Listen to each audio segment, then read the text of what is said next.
Eu vou compartilhar aqui a página de abertura do dia de hoje. Todos me escutam bem? Sim. Sim. Pronto, botei uma letra bem grandona, que aí quem não tiver o livro tem como acompanhar a página diretamente na tela, ok? Como a gente já costuma fazer lá junto com a Ana, né? Lá no grupo do estudo sistematizado. Alguém gostaria de ler? Ou querem que eu leia primeiro? Não tem problema também. Bem, como ninguém se propôs, deixa eu cumprir então a minha parcela e eu leio primeiro e as próximas eu vou pedindo a outros colaboradores, participantes, para poder lermos a página de abertura. Então vamos lá.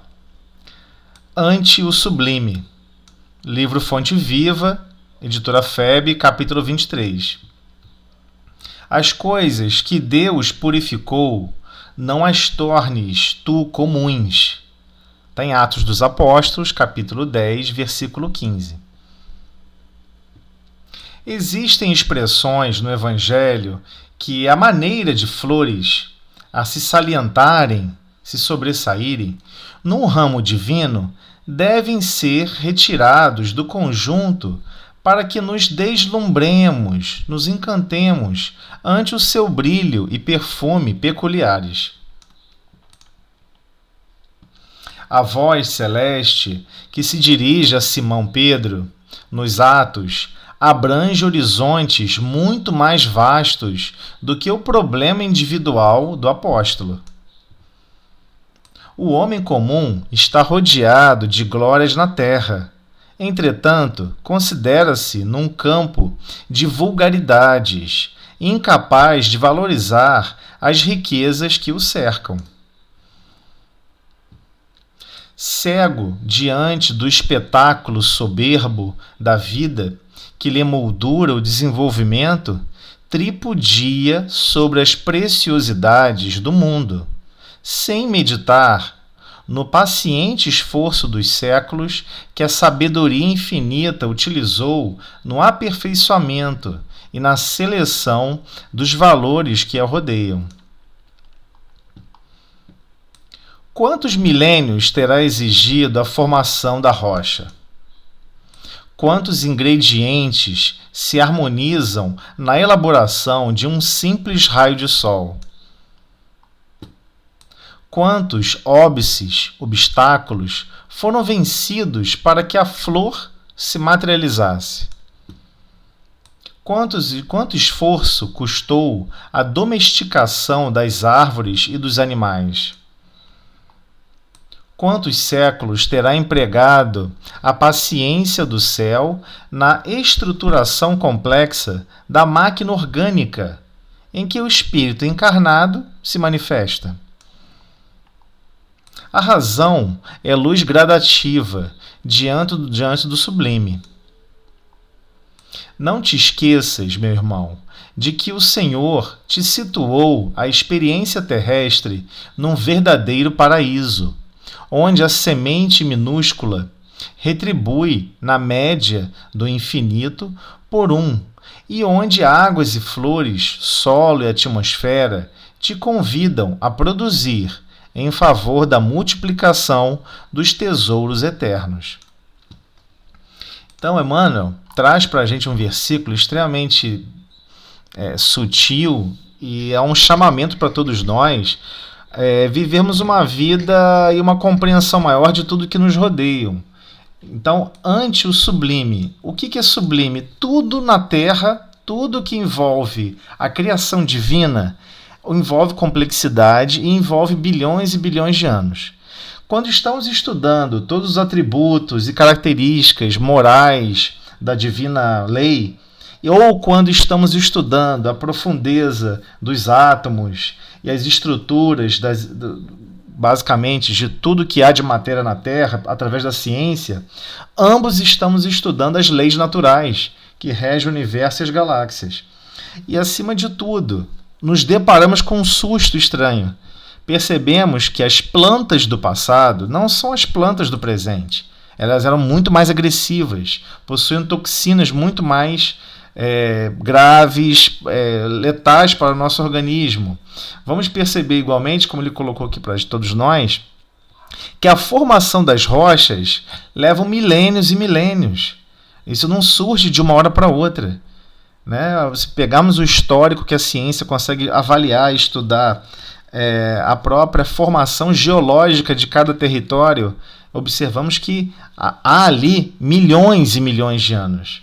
Então, igualmente, quantos ingredientes se harmonizam na elaboração de um simples raio de sol? Então, todos que já tiveram a felicidade de estudar um pouquinho sobre a luz visível, nós sabemos que a luz visível, a luz que vem do Sol, ela possui todos os espectros de frequência de cores. Por isso que quando a gente vê o arco-íris, na verdade a gente vê um fenômeno físico chamado difração da luz. A luz visível do Sol, ela chega em gotículas de água e ocorre essa difração. Separa-se a escala de frequência nessas gotículas.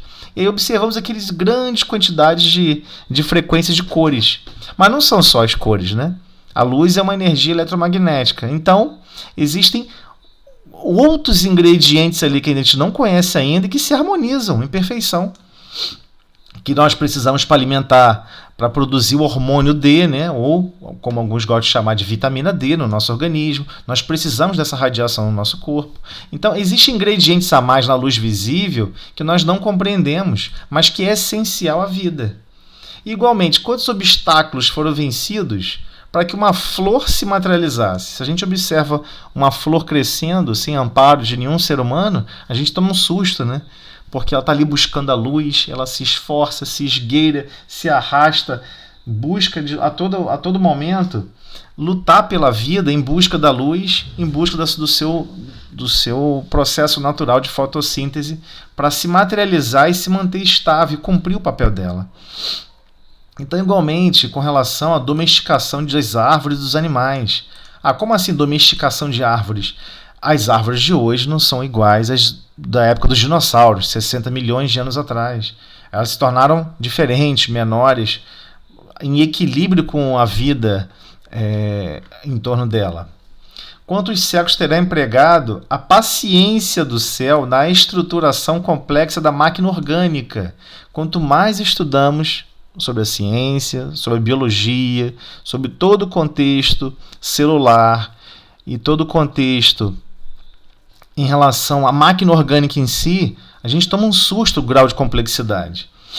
E quantos séculos foram necessários para poder ocorrer essa estruturação natural no qual todos nós estamos acostumados a utilizar como um veículo com total naturalidade? Então ele pega e comenta uma frase feroz para todos nós. A razão é luz gradativa diante do sublime. O que exatamente ele está querendo dizer com isso? Essa razão, por ser uma luz gradativa, ela vai se consolidar aos poucos, pouco a pouco, não vai ser assim de uma hora para outra. Então ele deixa bem claro para todos nós, não podemos nos esquecer de que o Senhor nos situou na experiência terrestre num verdadeiro paraíso. E é verdade, é um verdadeiro paraíso.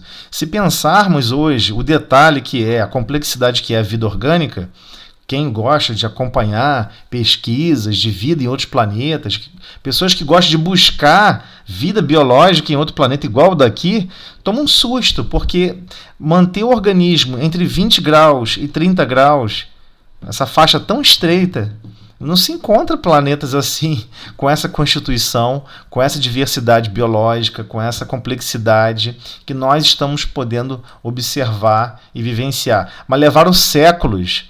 A maioria de nós, de certa forma, acreditamos que foi simplesmente uma vontade isolada. Não, Deus quer assim. E ele estalou o dedo e automaticamente tudo se constituiu. Não foi assim. Tudo levou tempo. E demandou tempo e muito trabalho. Então ele coloca, até a semente minúscula retribui na média do infinito por um, e onde águas e flores, solo e atmosfera te convida a produzir.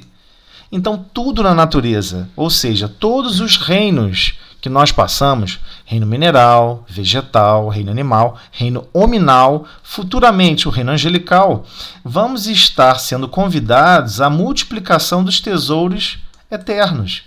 Então vamos estar sempre envolvidos a participar na obra do Pai colaborativamente, mas tendo certeza que nada vai acontecer instantaneamente. Tudo tem seu tempo de maturação, uma gradação lenta e necessária para que todos os integrantes da obra do Pai participem da obra.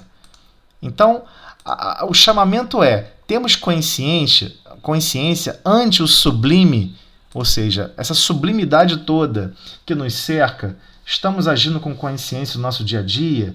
O que ele está chamando a atenção com relação a isso? Com relação a como nós nos portamos diante da vida material.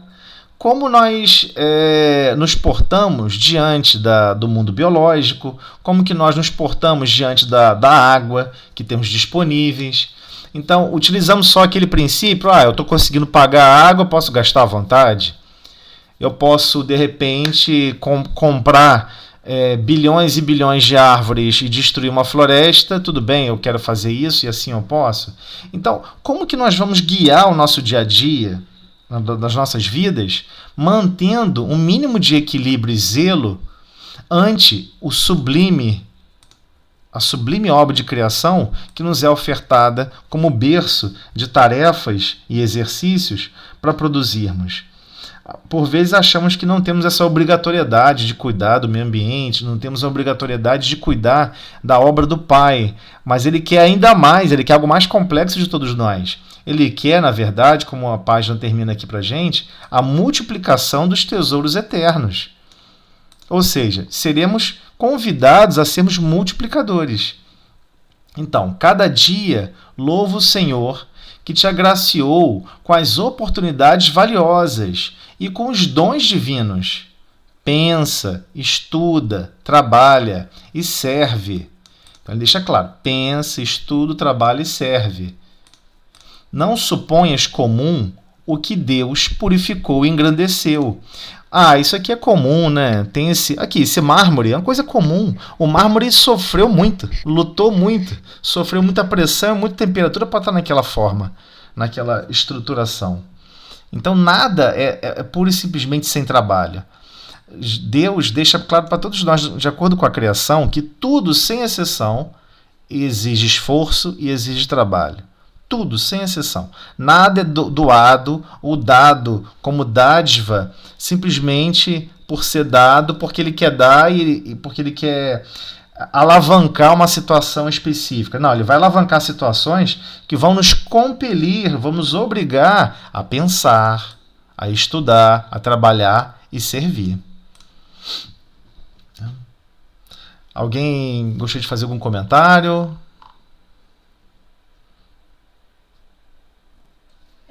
Eu tava vendo a página agora, aí lembrei do tema do Evangelho, né? Que é lei de amor. Aí dessa última parte que fala sobre estuda, trabalha, serve, você sair do instinto, sair da sensação para poder então chegar. Então essa página está muito relacionada a essa questão, né?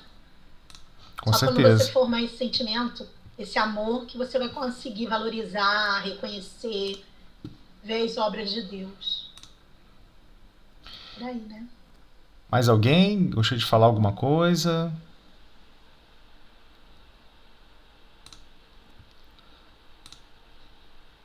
Bem, se ninguém mais quiser falar nada, então eu vou dar sequência. Então vamos fazer a nossa prece inicial para iniciarmos então o estudo.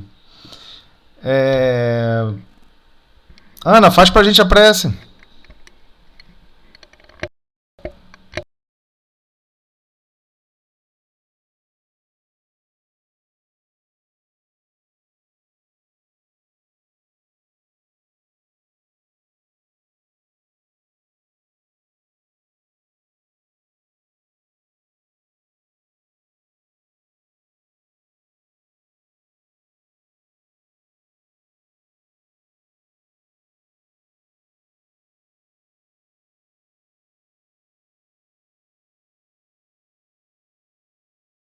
Senhor Jesus, com esta prece, agradecemos pela oportunidade da noite de hoje e pedimos por iniciar a reunião de estudo do livro dos Médiuns.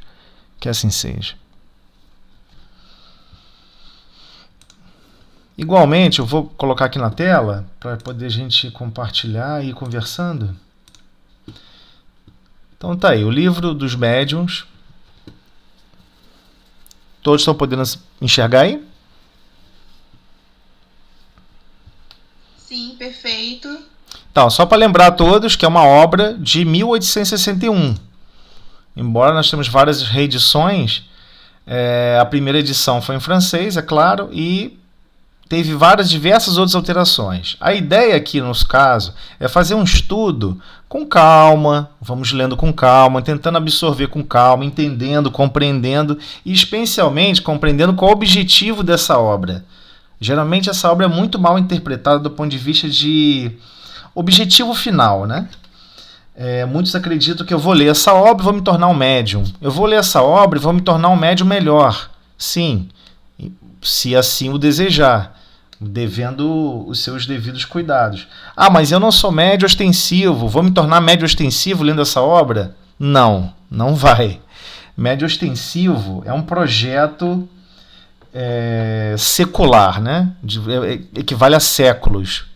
Então, para poder sem maiores divagações, vamos avançar então para a introdução, que vai nos esclarecer um pouquinho sobre os objetivos da obra, o que ela significa. O tamanho da letra tá legal para todo mundo? O tamanho da letra? Ok. Tá bom? Então vamos à introdução então. Eu vou lendo aqui com calma, a gente faz uns comentários simples, tá bom? E vamos tentando absorver um pouquinho de tudo que a introdução nos fornece. Então, todos os dias, a experiência nos traz a confirmação de que as dificuldades e os desenganos com que muitos topam na prática do espiritismo se originam da ignorância dos princípios desta ciência. E feliz nos sentimos de haver podido comprovar que o nosso trabalho, feito com o objetivo de precaver, ou seja, de prevenir, os adeptos contra os escolhos, os obstáculos de um noviçado, desse condição de aprendiz, produziu frutos e que a leitura desta obra deve minutos o terem logrado, alcançado, evitá-los, ou seja, evitar justamente essas dificuldades e esses enganos, em qual Kardec está nos atualizando. Então ele continua. Natural é, entre os que se ocupam com o espiritismo, o desejo de poderem pôr-se em comunicação com os espíritos. Esta obra se destina a lhes achanar, ou seja, tranquilizar o caminho, levando-os a tirar proveito dos nossos longos e trabalhosos estudos. Porquanto muito falsa ideia formaria aquele que pensasse bastar para se considerar perito, ou seja, um especialista, nesta matéria, saber colocar os dedos sobre uma mesa a fim de fazê-la mover-se, ou segurar um lápis a fim de escrever. Então aqui ele está se tratando do início, quem está iniciando o contato com esses fenômenos. E qual o objetivo da obra? Não é um guia para auxiliar a pessoa a obter esse desejo, a matar essa curiosidade sobre essa comunicação com os espíritos. Não é esse o objetivo da obra. Mas, ao mesmo tempo, ela tem a ideia de tranquilizar e suavizar os possíveis enganos que podem ocorrer e sempre ocorre, é natural que ocorra, devido à diversidade que o assunto trata.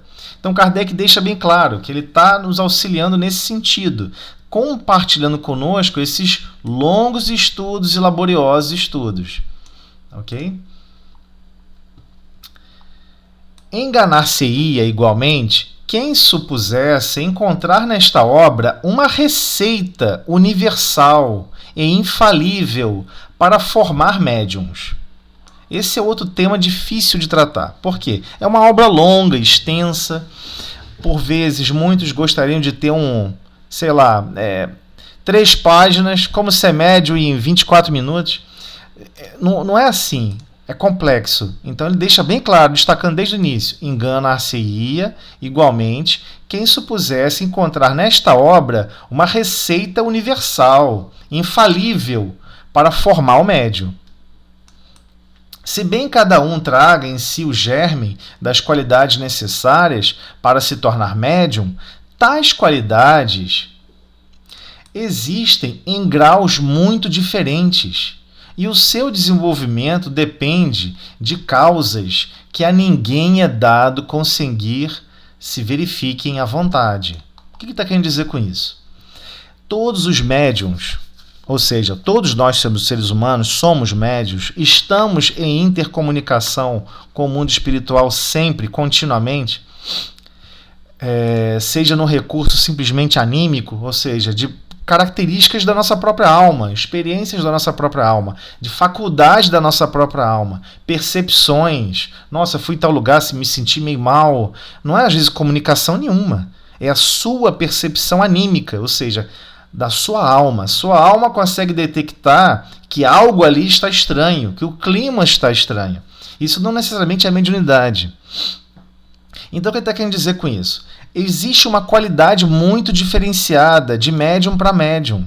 Em que sentido? Qualidade só das comunicações? Não, qualidade inclusive da sequência das comunicações, da continuidade das comunicações.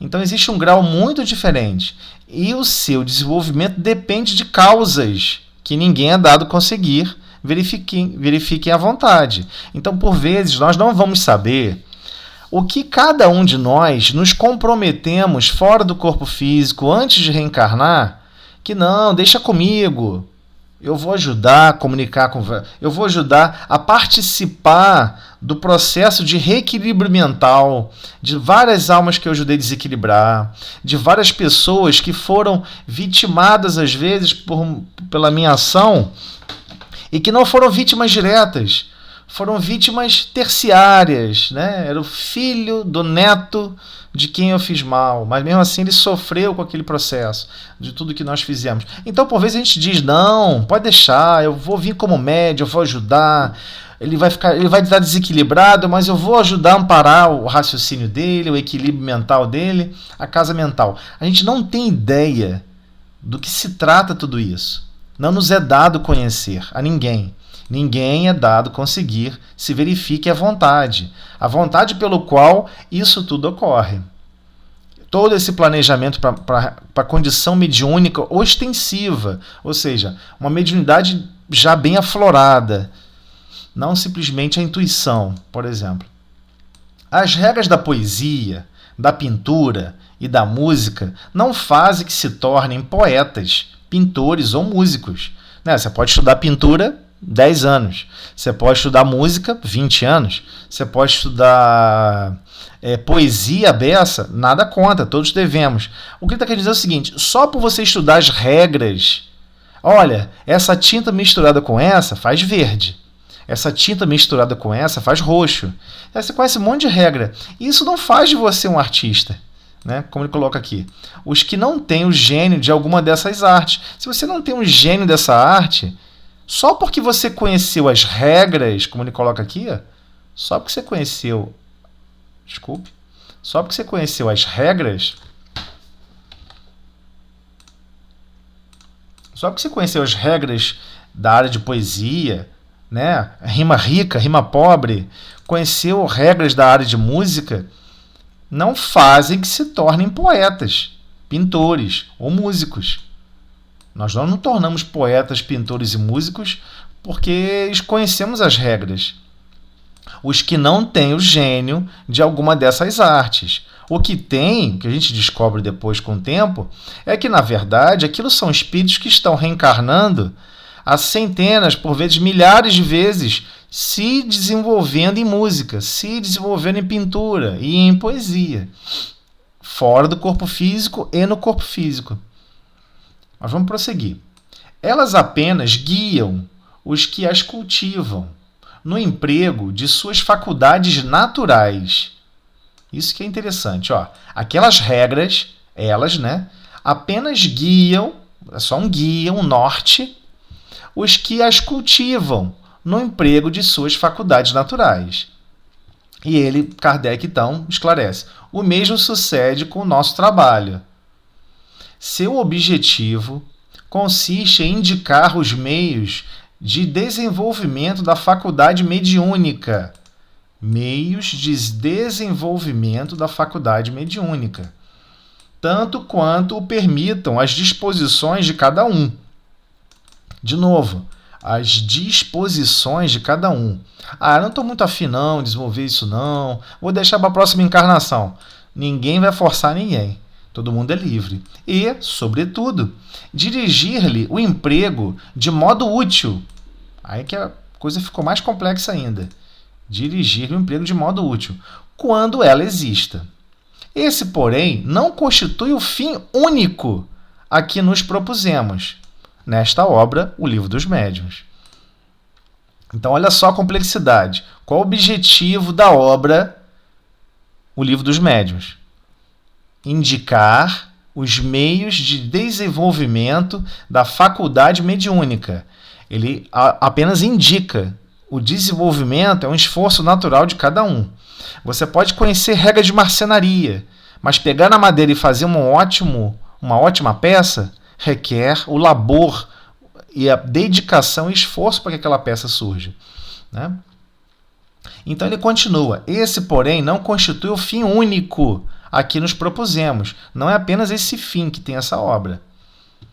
De par com os médiuns propriamente ditos,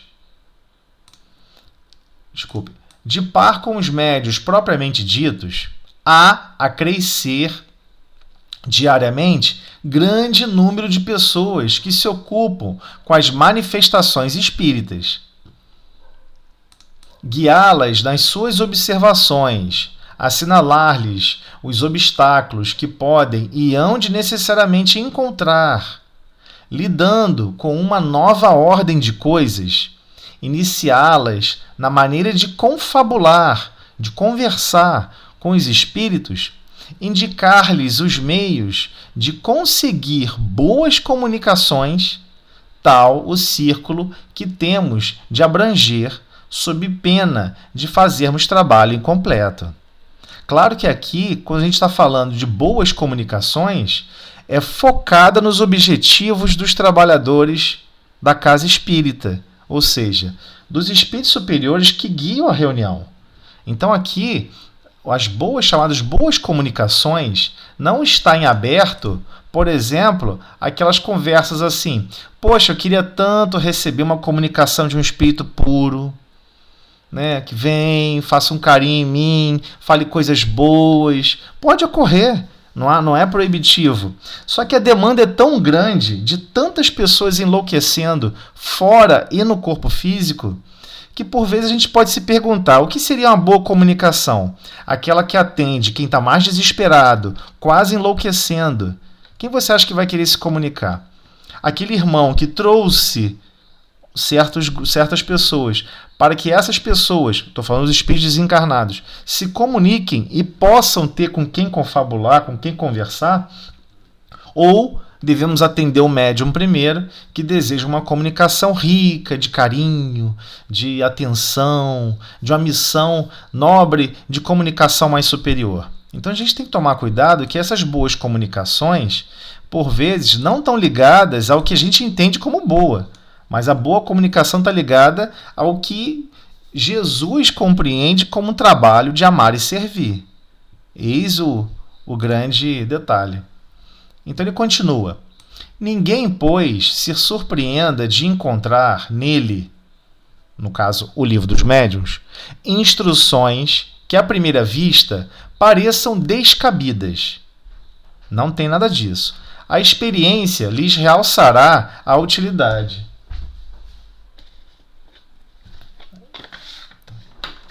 A experiência lhes realçará a utilidade. Quem quer que o estude cuidadosamente, melhor compreenderá depois os fatos de que venha a ser testemunha. Então vamos encontrar não só detalhamentos sobre os tipos de faculdades mediúnicas, mas também muita coisa ligada ao processo do pensamento. O quanto que o médium interfere na comunicação. O quanto que interfere não no mau sentido, né? Mas no sentido normal, ele é o condutor daquela comunicação. Se ele é o condutor da comunicação, primeiro, a parte lógica da razão do médium está participando, como igualmente a parte emocional do médium está passando, né? E o quanto que isso interfere. Então tudo isso parece que não tem tanto efeito, mas é um efeito importantíssimo para todos nós. Menos estranha lhe parecerá a linguagem de alguns espíritos. Por que está falando da linguagem? Espíritos mais puros, mais superiores, têm um pensamento muito complexo para todos nós. Então, teremos que galgar, evoluir muito, não só na linguagem, não só no idioma, não apenas em estudar a ciência, porque de repente ele vai escrever, não, isso aqui é a radiação anímica, a radiação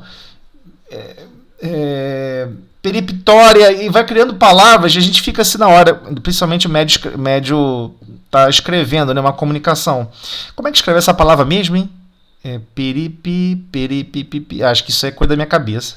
Eu acho que eu entendi errado. É como estar ouvindo alguém. Alguém te conta uma frase e você fala, acho que eu entendi errado, não vou escrever isso não. E você fica em conflito. Você fica em guerra. Essa dúvida, essa guerra, esse conflito, ele atrapalha a comunicação. Porque por vezes só existe um tempo muito pequenininho, né? Muito exíguo ali, um espaço de tempo que é 5 minutos, o pensamento flui, está gastando energia, nada é de graça. Tudo nesse planeta gasta energia. E tudo nesse planeta leva tempo. Então, o próprio processo mediúnico, ele está consumindo energias de ambos os lados. Então, se está consumindo energia, ele tem que ter um fim útil importante para todos. E para que seja absorvido e seja processado corretamente, vai depender do médium também desejar crescer esse trabalho nele mesmo, em termos de consciência, em termos de desenvolvimento, para todo e sempre. Afinal, Jesus é médium de Deus. Deus obra através do Cristo. Então não é tão trivial chegar a esse ponto. Mas já sabemos qual é o objetivo final da mediunidade. Como repositório de instrução prática, agora vamos lá, instrução prática. Vamos marcar aqui. Como repositório de instrução prática, portanto, a nossa obra não se destina exclusivamente aos médiuns. Isso que a maioria das pessoas toma um susto. Não é exclusivamente para médiuns. Ah, mas eu não sou médium ostensivo, eu não preciso estudar essa obra. Grande engano. Mas a todos os que estejam em condições de ver e observar os fenômenos espíritas. Esses fenômenos são fenômenos naturais. Eles ocorrem, pode procurar em qualquer estrutura de marco histórico e vamos observar em todas as grandes civilizações que registraram algo textual, colocaram no papel, ou de alguma maneira, papiro, escultura. Ele marca um intercâmbio com o mundo fora do corpo físico. Não faltará quem desejara publicássemos um manual prático muito sucinto, contendo, em poucas palavras, a indicação dos processos que se devam empregar para entrar em comunicação com os espíritos. Isso é algo super comum, porque você vê o tamanho do livro, né? Poxa, tem como resumir isso, não? A gente faz uma cartilha, uma coisa sucinta, pequenininha. É disso que ele está falando. Fazer um manual prático, bem básico, pequenininho. Então, não faltará quem deseja publicássemos um manual prático. E ele comenta, pensarão esses que um livro dessa natureza, dada a possibilidade de se espalhar profusamente, por módico preço, representaria um poderoso meio de propaganda pela multiplicação dos médiuns. Como se o objetivo da obra fosse, temos que transformar os médiuns para o que eles têm que ser daqui a 10 mil anos, temos que transformar eles no agora. Não é esse o objetivo da obra. Não existe essa pressa. E essa marcha, ela é individual. Cada um buscando sua consciência o que quer evoluir ou não.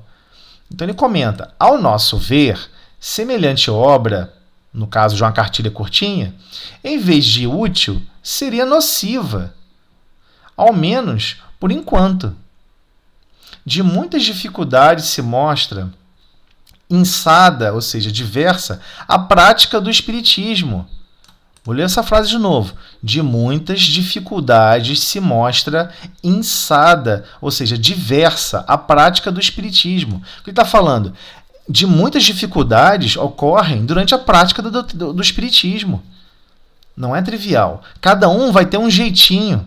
Funciona melhor assim para mim. Funciona melhor assim para mim. Não existe ali um certo e errado no sentido pragmático da palavra. Mas a parte prática em si, temos que estabelecer certas regras para não ficar totalmente alucinado. Mas, de novo, ele fala, de muitas dificuldades se mostra insada, diversa, muito diversa, a prática do espiritismo. E nem sempre isenta, desobrigada, de inconvenientes a que só o estudo sério e completo pode obviar. Então, fora, pois, de temer que uma indicação muito resumida animasse experiências levianamente tentadas, das quais viessem os experimentadores a arrepender-se. Ou seja, quem já tem um pouquinho de contato com a questão mediúnica, nós estamos falando da saúde mental, não só do médium, como quem está fora do corpo físico. Não podemos tratar isso como uma brincadeira, como era no passado e como certos grupos acabam tratando. É complexo a prática do espiritismo. A prática que está falando aqui é a prática mediúnica. Então, prosseguindo. Coisas são estas com que não é conveniente nem prudente se brinque. E mau serviço acreditamos que prestaríamos pondo-as ao alcance.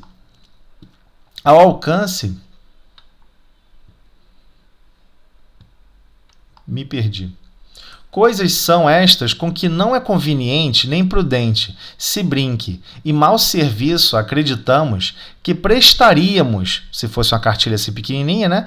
Pondo-as ao alcance do primeiro estouvado, ou seja, a pessoa imprudente, que achasse divertido conversar com os mortos. Dirigimo-nos aos que veem no Espiritismo um objetivo sério, que lhes compreendem toda a gravidade e não fazem das comunicações com o mundo invisível um passatempo. Então ele já deixou claro o público-alvo da leitura desse tipo de texto e desse estudo. Havíamos publicado uma instrução prática com o fito de guiar os médiuns. Kardec chegou a fazer isso.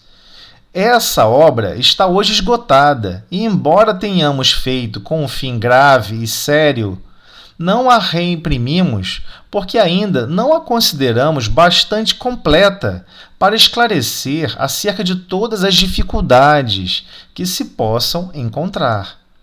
Então ele deixou claro. O que aconteceu? Substituímos-la. Foi substituída por esta, o Livro dos Médiuns, em a qual reunimos todos os dados que uma longa experiência e conscienciosos estudos nos permitiram colher. Ela contribuirá, pelo menos assim o esperamos, para imprimir ao Espiritismo o caráter sério que lhe forma a essência e para evitar que haja quem nele veja objeto de frívola, ou seja, fútil ocupação e de divertimento. A essas considerações ainda aditaremos no sentido de adicionaremos outra consideração muito importante. A má impressão que produzem nos novatos as experiências levianamente feitas e sem conhecimento de causa. Aqui eu queria fazer só um parêntese. acho que a maioria daqui tem experiência em reunião mediúnica. Quando uma pessoa externa ao grupo de convívio, e especialmente externa ao grupo de convívio daquele grupo da reunião, e principalmente a pessoa chega ali e primeiro ela tem medo. Esse medo é perceptível, porque quem está fora do corpo físico percebe os nossos pensamentos, mas como ele não conhece a natureza do fenômeno, ele tem uma má impressão. E por vezes certas comunicações se tornam até mesmo mais agressivas e provocando mais medo, porque por vezes quem está fora do corpo físico gosta de provocar medo nos outros. Quem está aqui no corpo físico gosta de fazer isso, imagina quem está fora. A gente fica acreditando que quem está fora do corpo físico é um ser diferente, mas não é.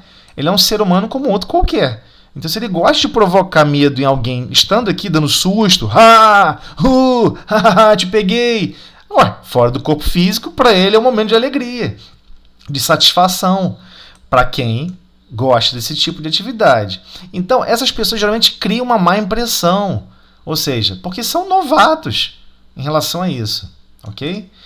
Foi só um parênteses, eu vou reler essa frase. A má impressão que produzem nos novatos, as experiências levianamente feitas e sem conhecimento de causa, especialmente quem está promovendo esses fenômenos de forma desorganizada, e principalmente fora da casa espírita, experiências que apresentam o inconveniente de gerar ideias falsas acerca do mundo, dos espíritos, e de dar motivo à zombaria e a uma crítica, quase sempre fundada. Ou seja, talvez a pessoa tivesse um trabalho importante para cumprir, mas como ela levou na brincadeira desde o começo, aquele momento passa, ela passa a assimilar que aquilo não é sério, que não é importante. E, geralmente, o cavalo selado não passa 2 vezes. Às vezes vai levar mais umas 300 encarnações para poder estar de novo num grupo organizado para que possa desenvolver o trabalho. Então ele continua. De tais reuniões, os incrédulos raramente saem convertidos e dispostos a reconhecer que no espiritismo haja alguma coisa de sério. Então esses incrédulos são aqueles que não acreditam, que a pessoa não acredita em nada. Então de tais reuniões, os incrédulos raramente saem convertidos. Ele se converteu. Peraí, isso é sério. São espíritos, são inteligências que estão falando, não é um médium, é outra consciência. E dispostos a reconhecer que no espiritismo haja alguma coisa de sério. Para a opinião errônea de grande número de pessoas, muito mais do que se pensa tem contribuído a ignorância e a leviandade de vários médiuns. Então, Kardec está chamando a atenção que, por vezes, certos grupos alimentam a vaidade de certos médiums e deixam o médium numa situação muito difícil. Alguém chega, por exemplo, querendo a mensagem de fulano. Consegue a mensagem para fulano? Não, fulano é fera. Fulano tem comunicação com todo mundo. Fulano e Jesus, está tudo fechamento. É ela com Jesus, não tem essa. Ela vai pensar e vai conectar com a pessoa e vai escrever. Porque para a mediunidade não há espaço. Isso não existe. Isso está sendo leviano com o próprio médium. Está sendo uma maldade terrível com o próprio médium. E quem estimula esse tipo de situação é de uma ignorância absurda. O telefone toca de lá para cá. Há todo um trabalho, há todo um controle. Não é assim. Então, temos que ter muito cuidado com todos nós que estamos participando, para não impor esse tipo de reação em nenhum médium, de forma nenhuma, né? Então ele prossegue. Desde alguns anos, o Espiritismo ha realizado grandes progressos. Imensos, porém, são os que conseguiu realizar a partir do momento em que se tomou rumo filosófico, porque entrou a ser apreciado pela gente instruída. Então, o que ele está falando sobre o rumo filosófico? O rumo filosófico é quando você começa a questionar as coisas. Depois que eu desencarnar, então acabou tudo? Não, peraí, eu acho que não acabou tudo. Eu percebo pensamentos, eu vejo fulano que desencarnou, parente de Beltrano, você começa a criar um rumo filosófico diferenciado. Então, à medida que for chegando na doutrina espírita pessoas mais envolvidas em estudar buscando essa vértebra, essa espinha dorsal do espiritismo da parte filosófica, que questiona de onde eu vim, para onde eu vou, todas as perguntas filosóficas que a humanidade não consegue responder, a doutrina espírita responde. E no fenômeno você fica chocado, porque você acredita por vezes que uma pessoa que você conhecia no dia a dia era uma pessoa super estável, equilibrada, nossa, ela vai desencarnar, dali vai para o céu, dali vai do nosso lá para cima. E aí, quando tu vai ver, a pessoa está no umbral, numa situação extremamente... E está lá pedindo às vezes prece, e ninguém faz prece pela pessoa. Nenhum parente faz prece pela pessoa. Então, quando as pessoas mais instruídas começaram a se envolver, percebendo a característica filosófica que a doutrina espírita possui, ali começou a ganhar um vulto em diversas personalidades. É nesse fato histórico que ele está comentando. Então ele comenta, continua. Presentemente, já não é um espetáculo, é uma doutrina de que não mais riem os que zombavam das mesas girantes. Então, como começou o processo da mediunidade para Kardec? Kardec, acho que todos aqui devam conhecer, Hippolyte Léon Denisard Rivail. Na verdade, Kardec é discípulo de Pestalozzi. Foi uma pessoa formada em sua infância no catolicismo, mas ele era um cientista, primava pela ciência. E quando foi convidado para essa questão das mesas girantes, para observar o fenômeno, em que muitos acreditavam que era uma brincadeira de teatro, só para entretenimento, ele começou a olhar aquele fenômeno com mais cuidado, com mais cautela, a observar que tinham inteligências por trás que respondiam. E se você é uma inteligência vulgar, você acha que alguém do local, né, que é alguém que está coordenando aquele trabalho físico ali, que está promovendo. Mas você vê, de repente, respostas muito mais inteligentes do que todos que estão ali presentes. Então você olha com mais cuidado. E foi esse o caso de Kardec. Então ele prossegue. Esforçando-nos por levá-lo por esse terreno e por mantê-lo aí, numa condição mais séria, nutrimos a convicção de que lhes granjeamos, ou seja, conquistamos mais adeptos úteis do que provocando a torto e a direito manifestações que se prestariam a abusos. Disso temos cotidianamente a prova em um número dos que se hão tornado espíritas unicamente pela leitura de O Livro dos Espíritos.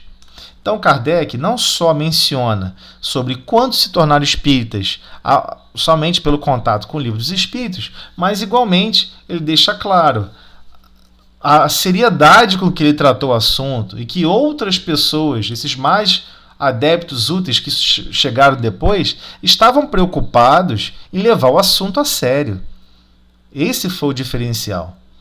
É isso que ele está relatando, mas a experiência dele, a vivência dele. E ele prossegue.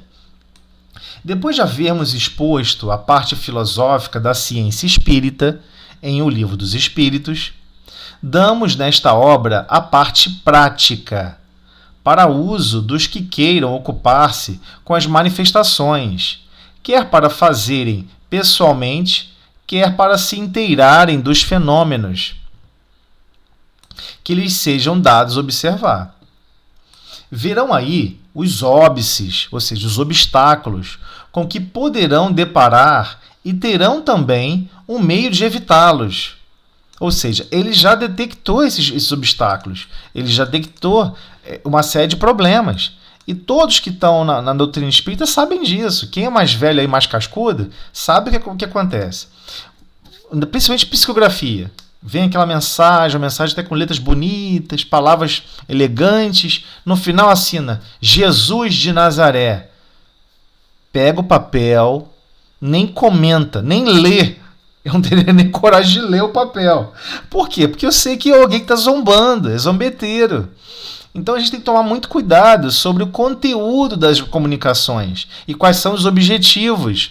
Porque, por vezes, quem está fora do corpo físico conhece o nosso mundo íntimo, vê o nosso nível de vaidade e vai jogar com isso.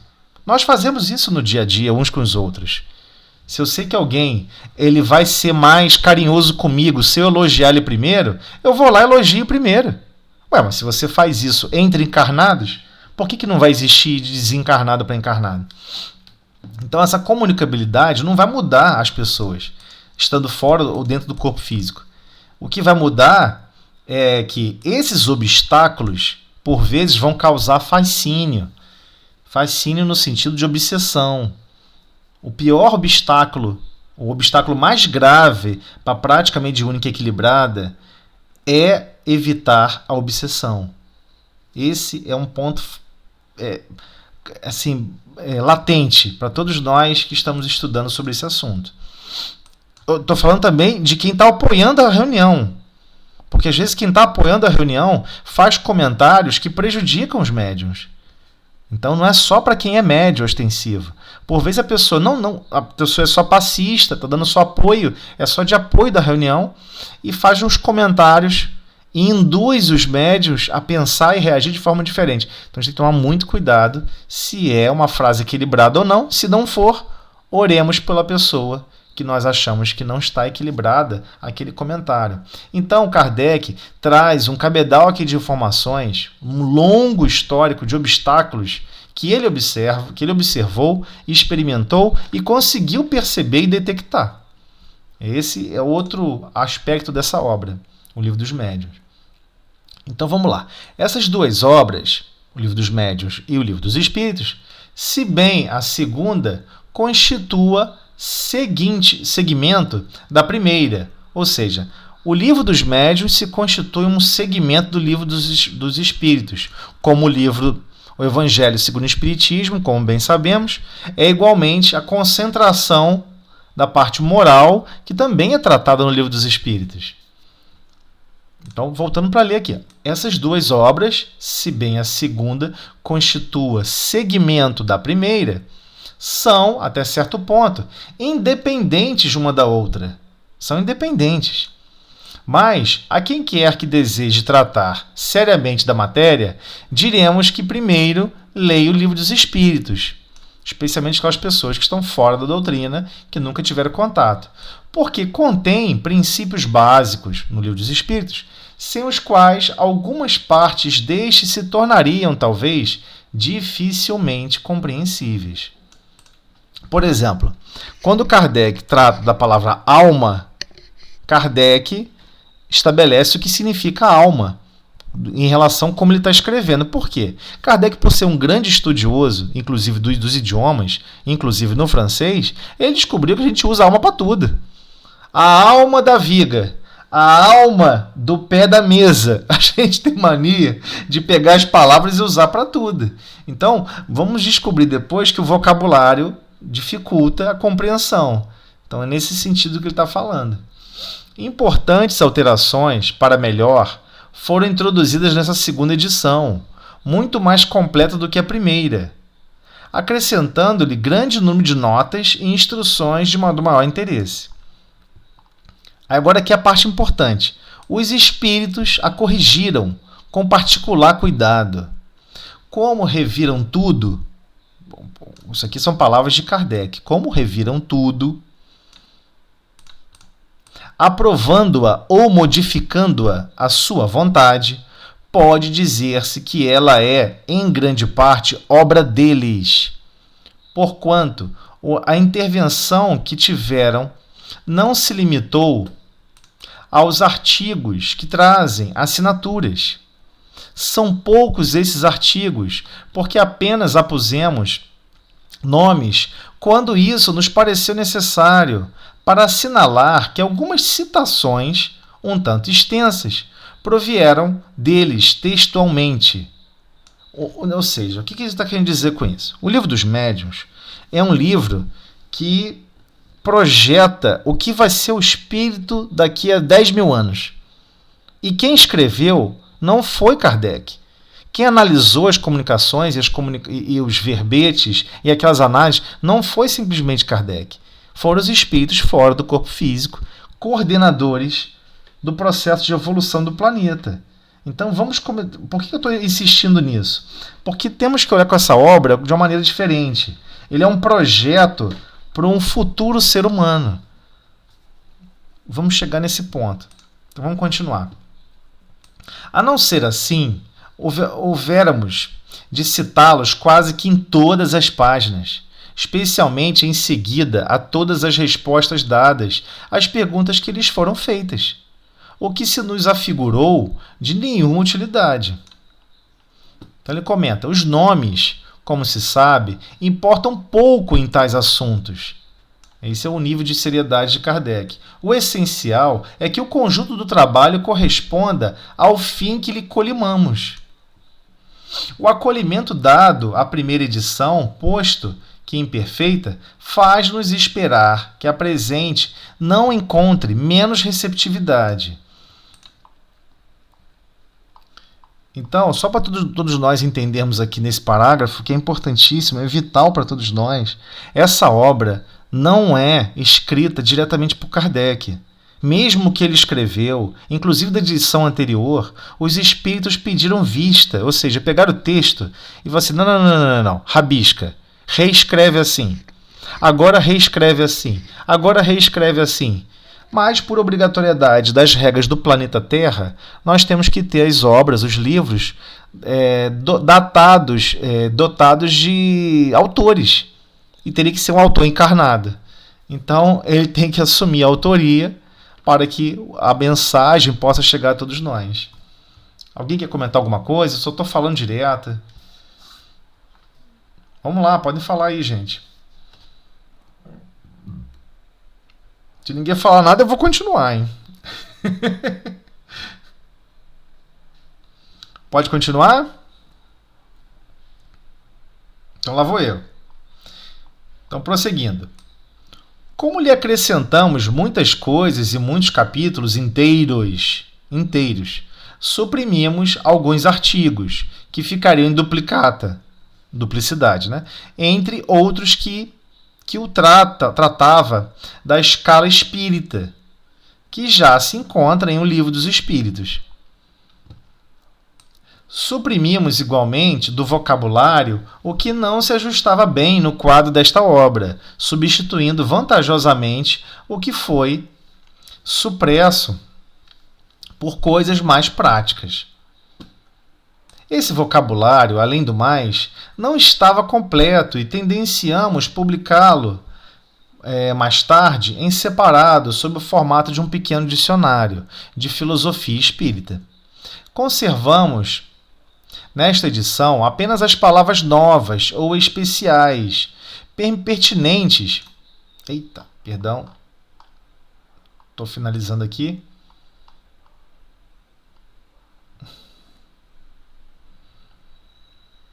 Desculpe. Conservamos nesta edição apenas as palavras novas ou especiais, pertinentes aos assuntos de que nos ocupamos. Então, só para a gente ter uma ideia do que se tratou sucintamente, eu sei que foi um pouco corrida a leitura, mas aqui nós fechamos toda a introdução e estaremos entrando depois na primeira parte do Livro dos Médiuns. Então, com relação à introdução, a ideia era poder nos familiarizar, primeiro, o que é a obra. Não é uma obra de análise mais focada como guia de regra para que eu me torne um médium, para que eu possa me transformar. Não. O que cada um vai poder fazer depois com essas informações, como que cada um vai constituir no seu próprio íntimo, no seu mundo interior, como que cada um vai trabalhar a questão do pensamento, né? A gente vem observando várias vezes lá com a Ana no estudo sistematizado, como é complexo o tema do pensamento, e como interagimos com essa semimatéria, como que o pensamento em si é uma matéria. Tudo isso nós vamos tratar nos assuntos seguintes, depois do capítulo.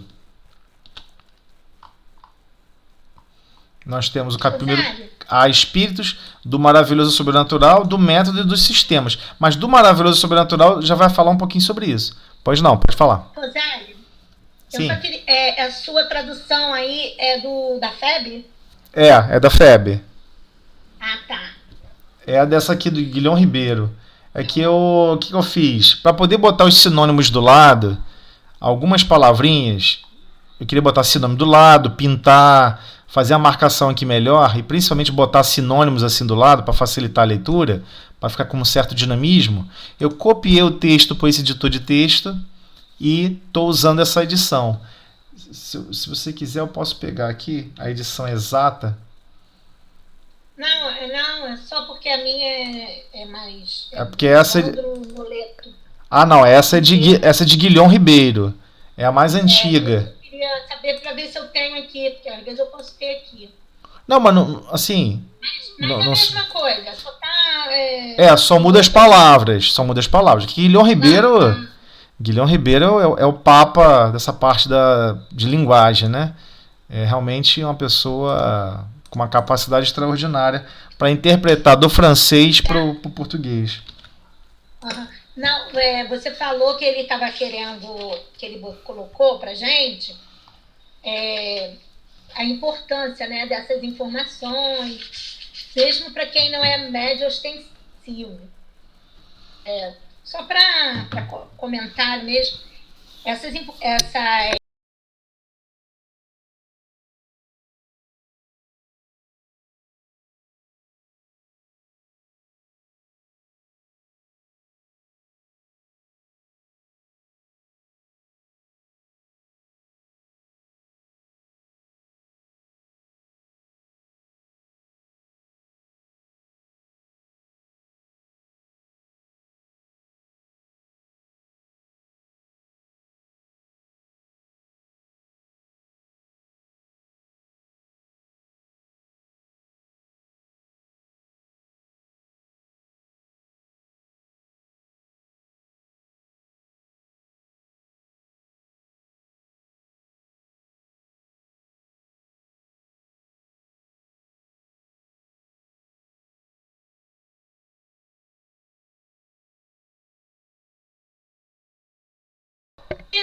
Sim, com certeza.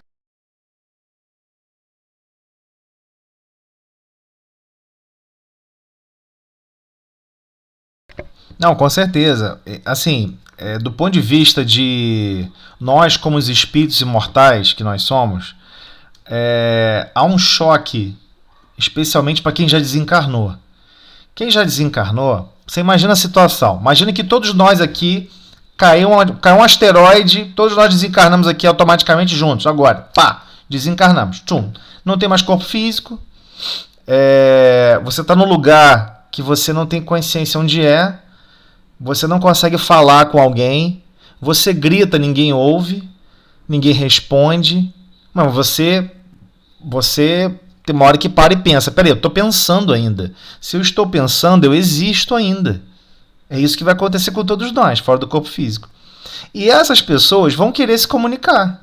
Vão querer se envolver. Depois que ficaram muito tempo afastados de todos, de repente conhece um rosto conhecido. Lembra de alguém. Está perto de alguém. Olha a angústia de querer falar. A angústia de querer se envolver com o outro o tempo todo. Então essas comunicações, como a gente vai observar na primeira parte depois do Livro dos Médiuns, Kardec vem fazendo todo um trabalho. Eu sei que parece no início um trabalho assim chato, por ser muito filosófico. Você acredita que exista alma?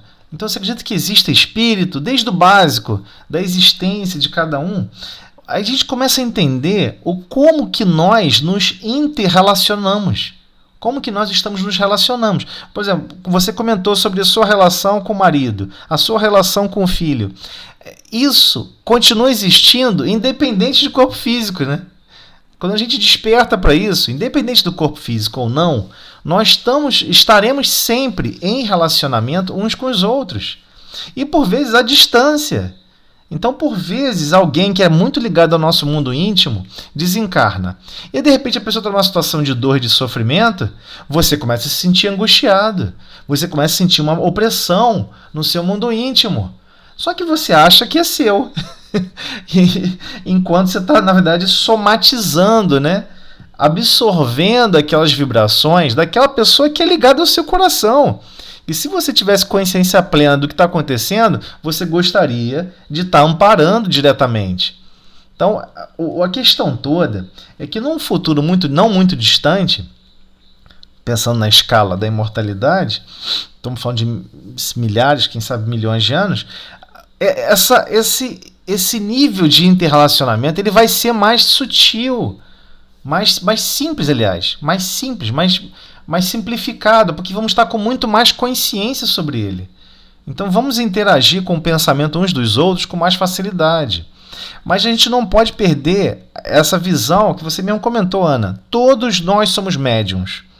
Todos nós estamos nos interrelacionando em comunicações e influenciações. A maioria das vezes estamos preocupados com as influenciações que nos chegam. Só que grande parte das influenciações que nós já aprendemos, que tem a ver com esses espíritos guardiões que nos auxiliam na encarnação, nós não ouvimos eles, nós não queremos ouvir. Nós decidimos o que ouvir. E isso complica tudo. Por quê? Porque por vezes nós só queremos ouvir a questão mais perturbada, a questão mais desequilibrada. É muito mais fácil você juntar 300 pessoas para promover uma revolução do que juntar 300 pessoas para promover a solução de um problema. Promover revolução, promover violência, promover destruição, você convidar 30 pessoas para tacar fogo num prédio, é fácil. Agora, chama 30 pessoas para construir um prédio. É difícil. A maioria, não quero. Não, vou te dar um salário maravilhoso. Não quero. Às vezes nem pagando muito a pessoa quer. E você não tem como convencer a pessoa. Então, do ponto de vista, na escala espírita, ao qual Kardec chama atenção para todos nós, por vezes, estamos num momento de dispersão, estamos dispersos. O que é a vinha? O que é estar trabalhando na vinha do Pai? Todos que estão na vinha se comunicam. Todos que estão na vinha se coordenam. A questão é, queremos estar nos coordenando e nos comunicando sobre os objetivos do Pai ou sobre os objetivos nossos e os objetivos torpes, convencionais do planeta Terra. Porque não podemos nos enganar. Se o nosso desejo central é nos tornarmos um grande líder de alguma coisa, um grande chefe de uma multinacional, vai aparecer zilhões dos espíritos para nos auxiliar a sentir isso, vibrar isso, porque eles desejam a mesma coisa. É igual um ímã magnético. Nós atraímos naturalmente esses tipos de mentes. E é natural que elas se comuniquem. E você imagina, ele está fora do corpo físico. Puxa vida, eu queria ser um presidente daquela empresa, eu não consegui. Me mataram primeiro. Eu vou estimular ele para conseguir. Eu vou estimular ele a pisar nos outros, a poder ver aqueles inimigos, matar aqueles inimigos primeiro, para fazer o mal. Não falta inteligências a nos auxiliar. Agora, nós que queremos estar com a mediunidade guiadas pelo Cristo, aí tem um divisor de águas. Porque aí vamos ter que abdicar do nosso interesse pessoal. Deixar de lado e falar, não, agora eu quero o interesse do Pai, o interesse de Jesus. O que eu tenho que fazer para que a minha mediunidade seja direcionada para trabalhar na vinha, efetivamente, nesse grande, sublime trabalho que já está estabelecido, inclusive aqui na Terra, e eu poder colaborar a transformar e trabalhar em sentido proveitoso na vinha do Pai. E essa é a mediunidade que todo mundo busca. A mediunidade dos trabalhos ao lado do Cristo. Só que para isso, como a gente ouviu na página inicial, nós vamos ter que dar tempo, estudo, trabalho, exercício.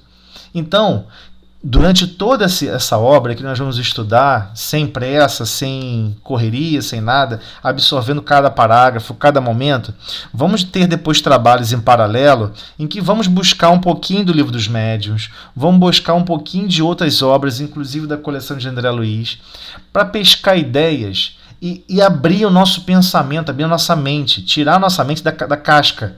Estamos com o nosso pensamento numa casca de ovo. Só que o nosso pensamento é extremamente complexo e nosso pensamento se interliga uns com os outros. Só que ao mesmo tempo o médium quer alcançar uma afinidade com pensamentos superiores, com pensamentos melhores. Para isso requer esforço, para que ambos cheguem numa linha média. Os espíritos superiores apagam as luzes, fecham as torneiras, param de falar bonito, começam a falar de forma mais simples, encontra a gente no meio do caminho.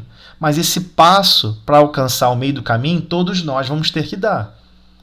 Senão, não vamos estar trabalhando em nome do Cristo. Vamos estar nos perdendo nessas comunicações. E a maioria das pessoas, e aí aqui um alerta para todos nós, encarnados e desencarnados, que estamos ouvindo esse tipo de estudo, mediunidade, faculdade mediúnica ou faculdade anímica não se treina na mesa mediúnica. A maioria de nós temos uma percepção equivocada. Você vai treinar e elaborar isso, como você mesmo comentou, Ana, é no dia a dia. É você perceber que você teve um primeiro pensamento e você pegou o pensamento e despejou em fulano. Fulano estava calminho no canto, ele automaticamente assimilou mesmo a raiva que você estava. E você estava, de repente... Faz essas experiências, mas de forma carinhosa e zelosa, claro. Nós nos influenciamos o tempo todo. Então, se temos essa capacidade de influenciar de uma maneira equivocada, que julgamos equivocada, ou seja, que sabemos que podemos influenciar de uma maneira melhor, vamos perceber que é possível influenciar pacificamente, influenciar bondosamente, influenciar com máxima benevolência, máxima indulgência, máximo perdão, lá no pensamento. Só que todos nós somos tão complexos, como já estudamos no estudo do Evangelho Todo Dia, uma página anterior, esqueci o nome agora aqui da página, não adianta, nós temos uma necessidade ainda, erguer e ajudar. Nessa página erguer e ajudar, todos nós tomamos um susto. Por que você acredita? Peraí, tudo é pensamento. Então eu vou fechar meus olhos, vou pensar e vou obrar. Né? Vou obrar. Não vai não. Não vai não. Porque por vezes nós temos que ter aquela ação física. Não é à toa que nós estamos num corpo físico. Temos que também praticar o bem por ações físicas, mecanicamente, fazendo força. Massa vezes velocidade, vezes massa, vezes velocidade, 2. Variação de quantidade de movimento. Força, vamos ter que fazer força, exercício. Em que sentido? De promover algo proveitoso para o próximo. Por quê? Porque é um exercício ainda que todos nós precisamos executar como espíritos imortais e eternos que somos. No mínimo imortais, vai. Eternos não. Eternos só o Pai. Por quê? Temos que adestrar todas as nossas faculdades anímicas da nossa alma, do nosso ser. Então você consegue, por exemplo, eu queria tanto deitar no sofá agora, ver um filme, descansar um pouco meus pés, não sei o quê. Mas fulano tá me pedindo isso. Não vou fazer não. Tô cansado. Não vou fazer não. Aí chega uma hora do impasse. Ou então você vai e se diz assim, não, eu vou fazer. Mas eu vou fazer contrariado, sabe? Que tipo de energias, que tipo de manifestações do nosso perispírito, do nosso fluido vital, vamos estar imprimindo sobre aquela matéria que vamos estar manipulando, executando de mau jeito? Então, mas aí é uma exigência muito grande, né? Todos nós... Não é uma exigência muito grande. Nós estamos nesse estágio evolutivo. Eu nunca vi uma criança de terceira série que é esfolada na tabuada falar assim, vocês estão pegando pesado comigo, reduz a tabuada aí, pois. Como é que eu vou saber todas essas tabuadas de uma vez só? Mas se você pegar pesado, a pessoa vai ter que alcançar aquele nível. É importante forçar aquele nível. Então, estamos no nível, hoje, em que todos nós pensamos ininterruptamente. Durante o sono ou fora do sono. Ininterruptamente. Estamos manipulando matéria com o nosso pensamento ininterruptamente. E estamos interligados continuamente. E somos herdeiros dos nossos atos, como nós obramos uns com os outros. Então, esse livro, o livro dos médiuns, ele na verdade é um despertar de consciência para todos nós, um momento onde nós estamos e onde queremos chegar. O desenvolvimento mediúnico é o desenvolvimento do espírito, que vai viver essa vida eterna. E estaremos sempre demandando sermos melhor, pensarmos melhor, sentirmos melhor, elaborarmos o nosso pensamento melhor. Só que para isso requer experiência. Nenhuma árvore cresce da noite para o dia. Você vai ver vários vídeos na internet, a pessoa pega uma serra elétrica, um novo tipo de máquina mais moderno, arranca a árvore, tritura uma árvore gigante em alguns segundos. Aí você pede para ele, poxa, você não pode fazer essa árvore crescer 3 vezes mais rápido, não, amiguinho? Já que você conseguiu destruir ela em tão poucos segundos, você não consegue fazer ela crescer 3 vezes mais rápido, não? Estão precisando mais de árvore, né? Destruir a gente já sabe. Aí acabou, né? A gente não sabe fazer isso ainda. Então, uma série de atividades mentais nossas ainda, nós não sabemos ainda fazer. E quanto antes nós admitirmos o que ainda não sabemos e buscarmos praticar, vai ser melhor. Mas não nos enganemos. Estamos todos mergulhados num grande turbilhão de pensamentos. A vibração mental do planeta, do bairro, da cidade, nós somos copartícipes. Nosso pensamento participa dessa vibração mental. Alguém está falando mal de um político, a gente quer falar mal também, é isso mesmo, dá nele, seu isso, seu aquilo. Nosso campo emocional mergulhou rompe tudo dentro desse tipo de linha de pensamento e, inevitavelmente, estamos participando dessas irradiações.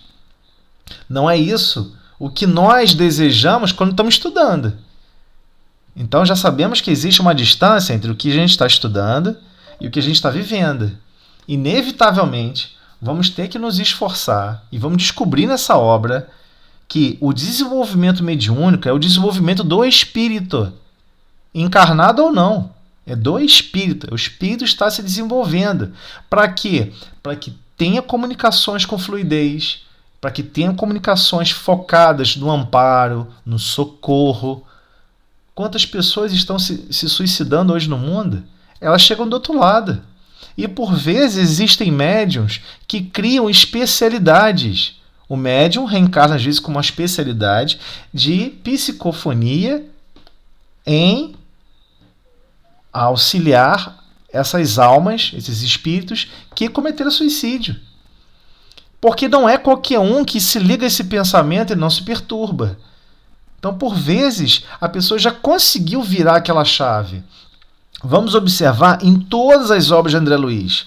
É um choque cultural para todos nós da obra de André Luiz a gente observar que a maioria das obras, quando tem algum problema na área do sexo, quando tem algum problema na área do dinheiro, e aí tem um grande irmão ali, um grande orientador explicando tudo, é ele quem é o mais equivocado. Mas ele se transformou. Ele era o mais equivocado, um dos que mais causou problema, mas ele se transformou, mas ele sabe o caminho, como sair com aquele problema e se transformar e não ficar mais com aquele problema. Então ele sabe evoluir saindo daquele fosso, daquele buraco. Então, nós vamos ter que entender que a mediunidade, acima de tudo, é uma atitude de amor.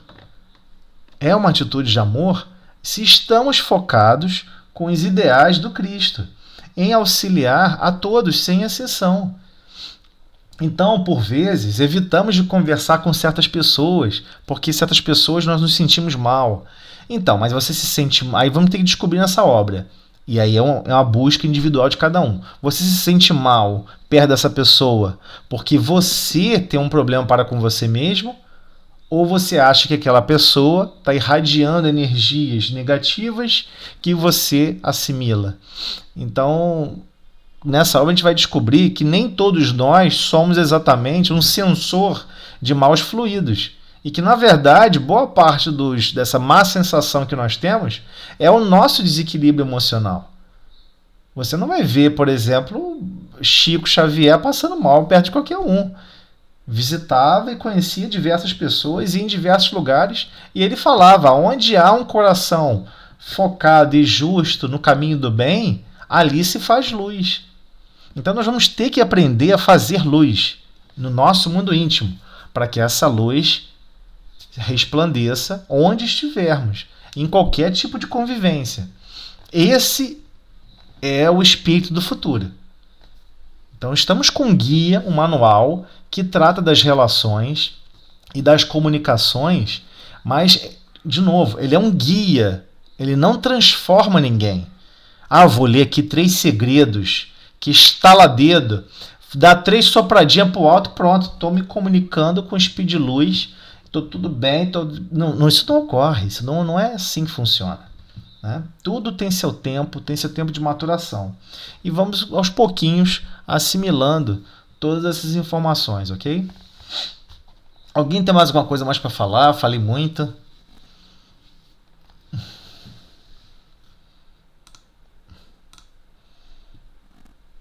E pessoal, a ideia aqui é que seja um estudo totalmente assim aberto, todo mundo possa perguntar, conversar livremente, tirar dúvida. Poxa, eu pensava que esse livro era sobre outra coisa. Eu não sabia que tratava isso já desde a introdução. Então é algo que a gente tem que estar disposto a perguntar, se manifestar, ou até perguntas que não tem a ver com a introdução agora. Fiquem à vontade.